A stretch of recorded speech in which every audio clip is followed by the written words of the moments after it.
Se souvenir du Christ plutôt que du péché. Le mémorial du salut accompli, ceci est mon corps donné pour vous. Faites ceci en mémoire de moi. Cette coupe est la nouvelle alliance en mon sang. Luc 22,19 à 20.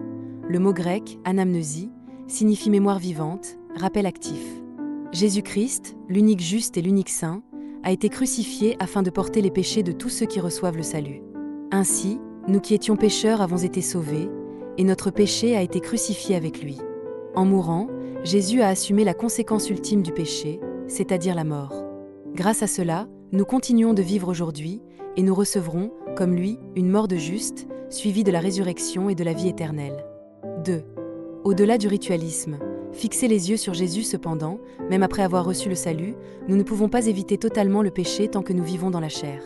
C'est souvent ici que la foi chrétienne se transforme en religion ritualisée.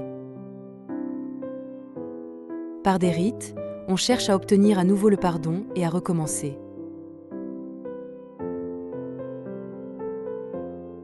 Mais lorsqu'un acte devient seulement un rite, il perd sa vitalité spirituelle.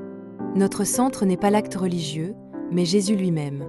Si le Seigneur a institué la Sainte Seine lors de la dernière nuit, ce n'est pas pour que nous restions focalisés sur notre culpabilité, mais pour que nous le gardions constamment dans notre cœur. Au milieu d'un monde marqué par le péché, ce que nous devons faire est de nous souvenir de Jésus. Se souvenir de son sang versé pour nous entrer dans la présence du Saint-Esprit qu'il a envoyé. Même si la conscience du péché nous rend hésitants à accueillir l'Esprit, nous devons croire que Jésus a purifié nos péchés par son propre corps. En lui, nous sommes capables d'accueillir librement le Saint-Esprit. 3. La transformation intérieure par l'Esprit. Le Saint-Esprit vient précisément là où se trouve le péché. Il purifie, renouvelle et transforme le pécheur en juste. Cette transformation est réelle, mais invisible. Lorsque nous croyons fermement cette œuvre et ne l'oublions pas, elle commence à se manifester extérieurement comme un parfum. Cependant, nous ne devons pas nous attacher aux changements visibles, car nous risquerions d'oublier Jésus, la source même de la vie.